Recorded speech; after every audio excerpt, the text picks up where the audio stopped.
Good morning. Today I'm going to discuss as a continuation of our lecture. This is the second lecture. This is about directly to the subject. That is, in the last lecture, what I talked about is the structure, course, and other details of the Micro 2. And then we also touched upon some of the aspect of the contributors of microeconomics in general, and this lecture is particularly concentrates on the topic as given in the modules of Micro 2. So with this small introduction, let me come to the lecture. The general equilibrium and welfare economics is the first module, and I would like to basically invite your attention on why there is a general equilibrium. And indeed, there is an important question which everyone need to understand. And this question often, stumbles us in the journey of learning micro and other economics theory. That is, why should we need a general equilibrium theory where, when you have a macroeconomics on the other side deals with the subject. This is a very important and interesting question.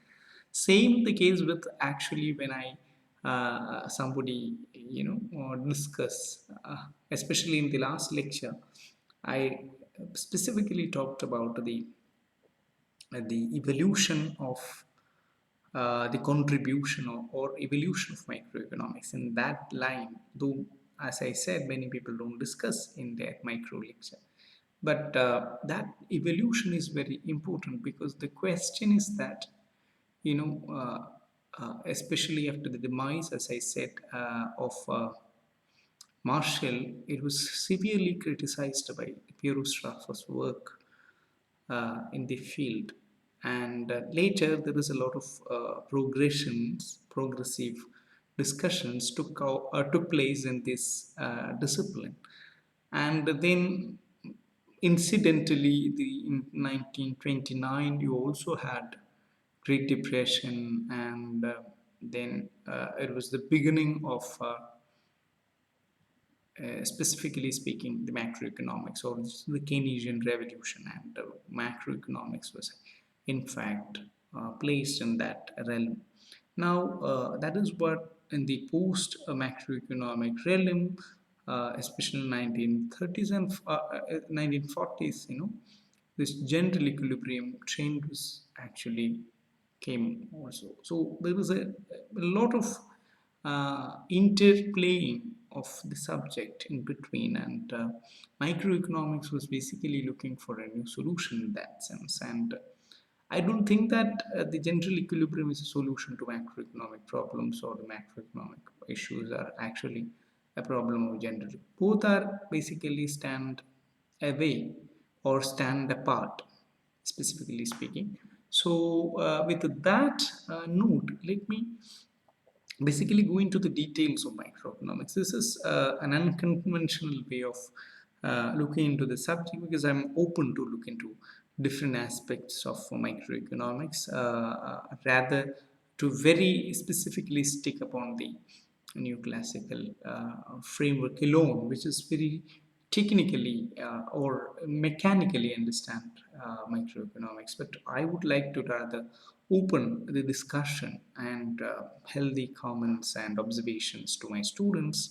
So in that way, microeconomics has a lot of potential beyond the mechanical understanding. That is what is the whole idea which I would like to inculcate through this lectures. So with this, let me come to the problem. And these are basically from different uh, studies and my own observations particularly, and standard theoretical formulations that are involved in that sense. So uh, in the general equilibrium understanding, why this the question which I mooted earlier, that is, why should we do have a general equilibrium uh, uh, when the whole microeconomics framework is being uh, dealt under the partial equilibrium framework. Okay, So the partial equilibrium neglects the way in which the changes in one market affect the other, or the product or factor market. So when you talk about factor market, you also has to talk about the price or product market, or something else, the related market in that sense. So a partial equilibrium understanding always keep the other things constant, like it has no influence. That is the assumption which normally we do have. So in that sense, it is completely, set aside all the possible difficulties aside, or it sets aside all the difficulties and then speak about, okay, what happens to only one factor in that context. So it's partially dealing with it. This is what is in a general understanding of what is a partial equilibrium way of looking. And whereas the general equilibrium, what you see is actually a general stability of it talks about the general stability, it's general stability of different markets, say the product market and the factor market, and its interplay. If it is money, you talk about the money market. If you talk about the labor market, all this labor market, simultaneously how it plays in a basically closed model.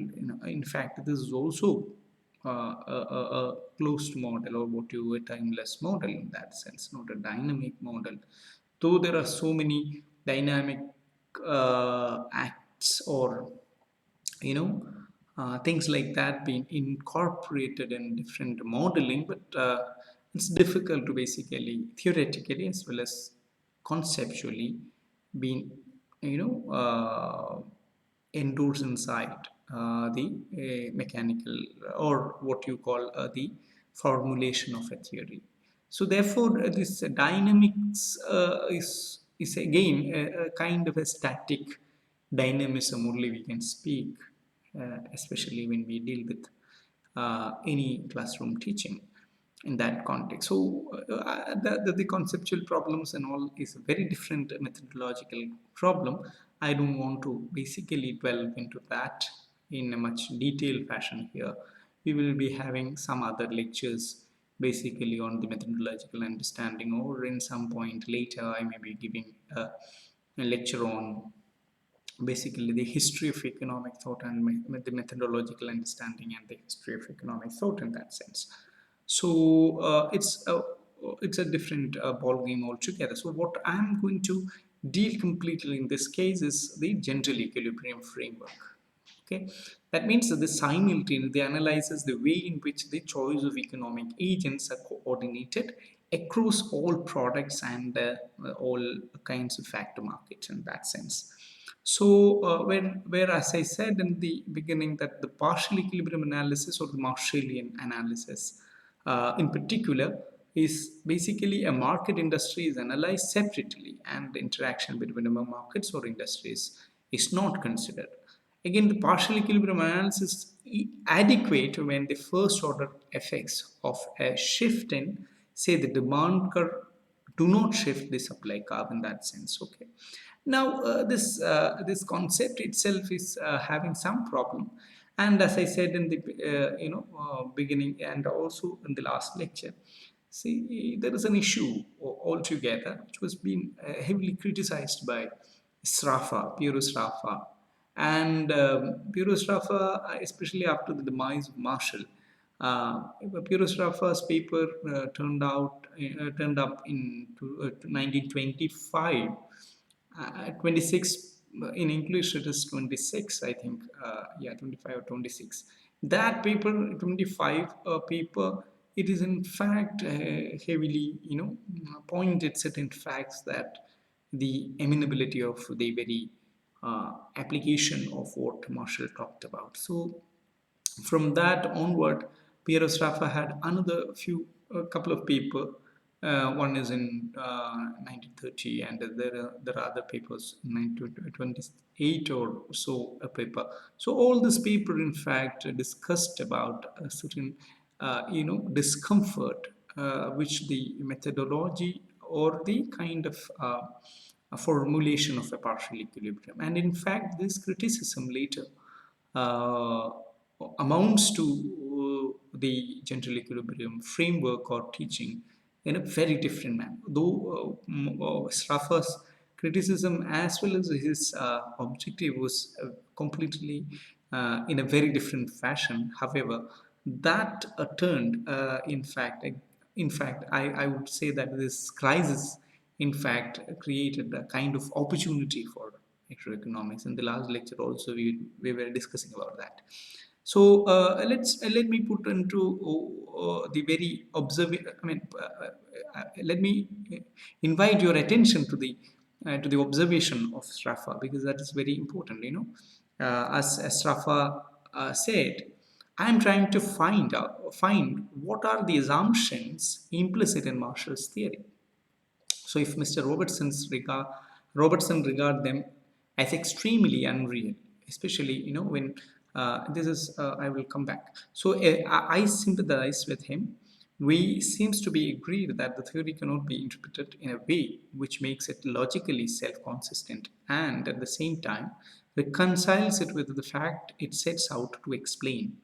Mr. Robertson's remedy is to discard mathematics, and he suggests that my method is to discard the facts.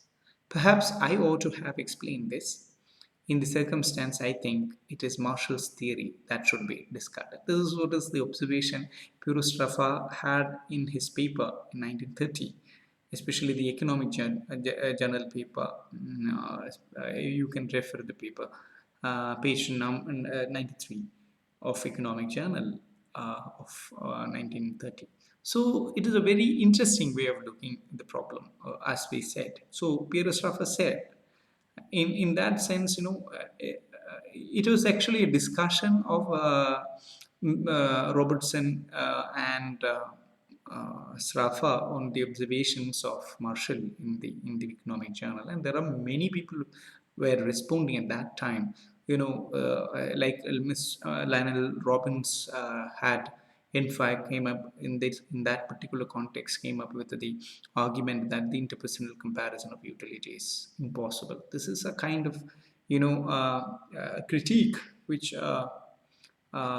triggered at that particular point, especially in the macroeconomic realm, so or the price theoretic realm. That is what in fact gave birth to a different understanding. One direction was the Keynesian revolution or the macroeconomics, and the other dimension of the same was the general equilibrium. On what ground it differs and all, I'll explain eventually, and it is not one size fit argument or answer we can come out in that sense, because still it will leave a lot of unanswered questions or in that context. So let me explain the same problem over our discussion. So the very observation of Pyrrhus-Raffa said that uh, it is not actually when you talk about theoretical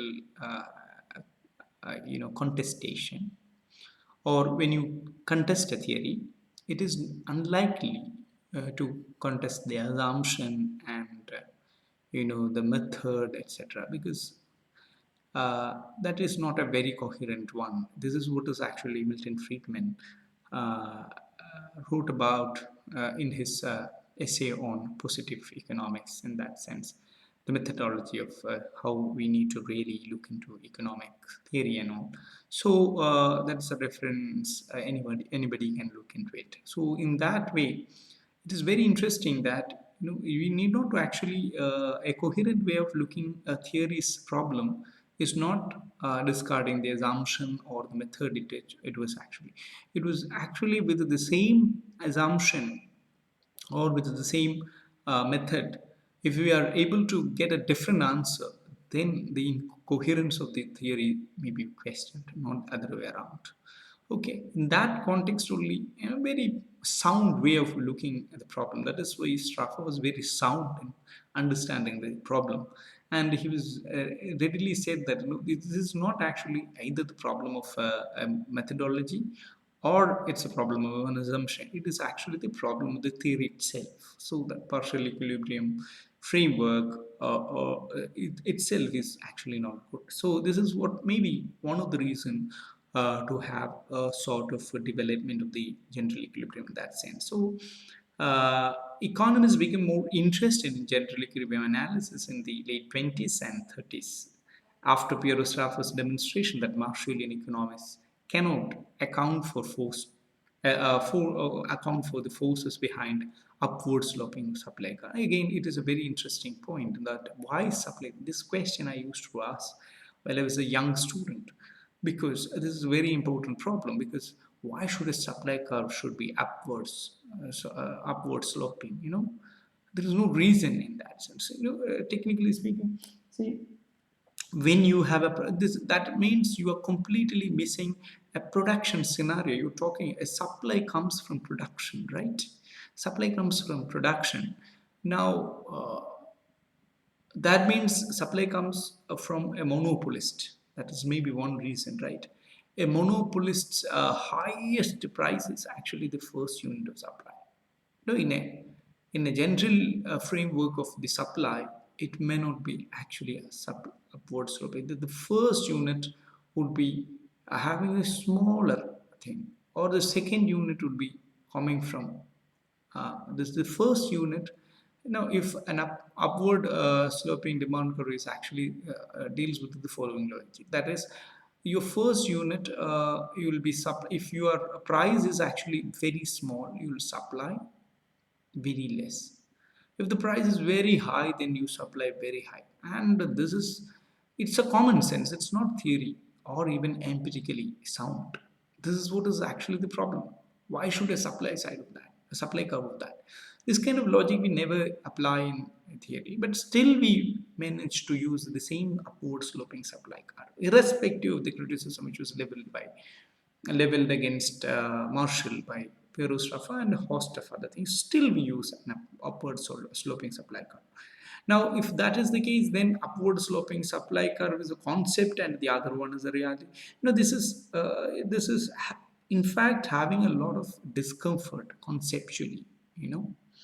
That is why this question is always being voted and basically figured out by economists, and it is still, but we teach the same thing. So the textbooks, that is why many a time or often people get disillusioned by the kind of the textbook explanation of certain things, because it's not logically or coherently been formulated in that sense, because Marshall said it is so, nothing doing. Okay, but for an MA student or a degree student, with the highest, especially after a century of what he wrote, or even after a century of his demise, we're still following the same rules. It's in fact fallacious in that sense. So I'll come to all that criticisms later, but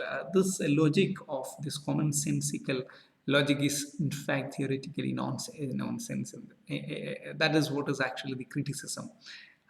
In fact, pinned down, or it is sharply points, and that criticism is still valid. In fact, I don't know, I mean, of course, many of my friends of who teach microeconomics may get upset, but if you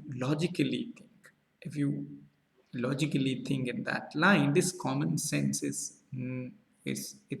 absurd. It is not bad, it is not irrelevant, but it's absurd when you basically look into the real operation of economy in that sense. Okay, then again the question is that, is it actually based on the diminishing margin, or diminishing return, or increasing cost?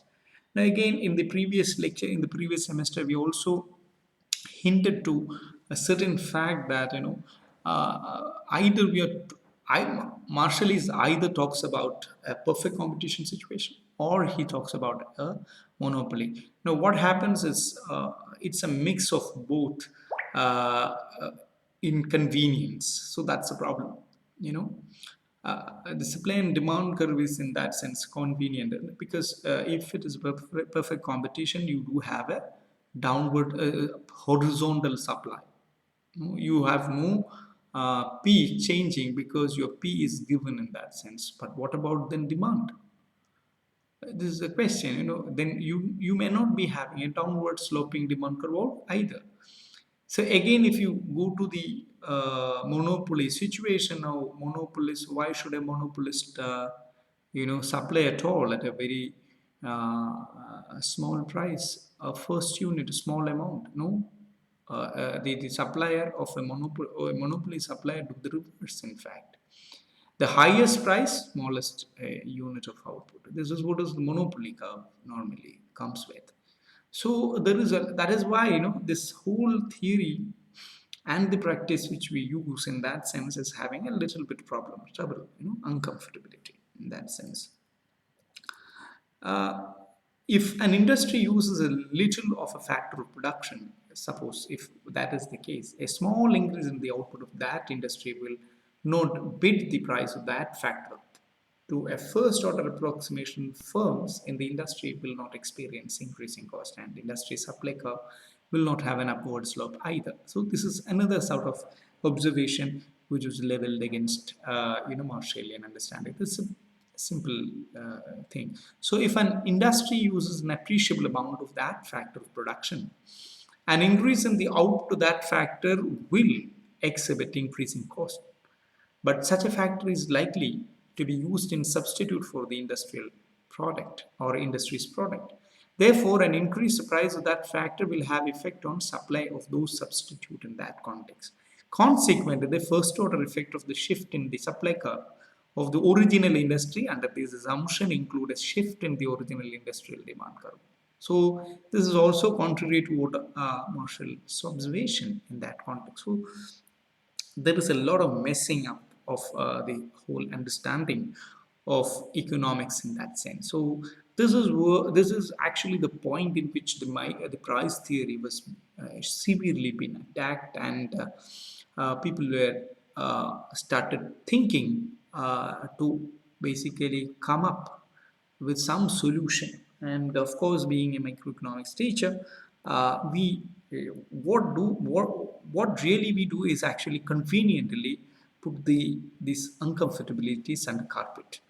Okay, so that is a problem. But then the same problem remains as a mystery for economics learners.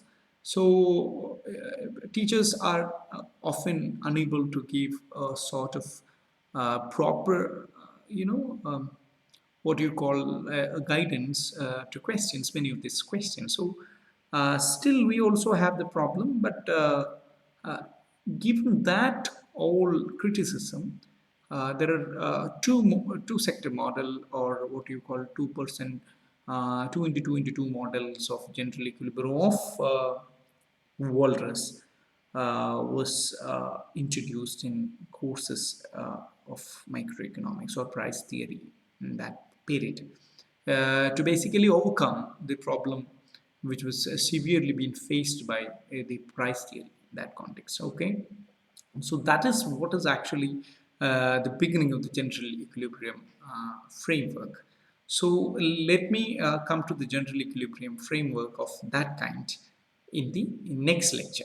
So thank you for listening, and I'm very happy to proceed with the same thing in the upcoming lecture. Thank you so much.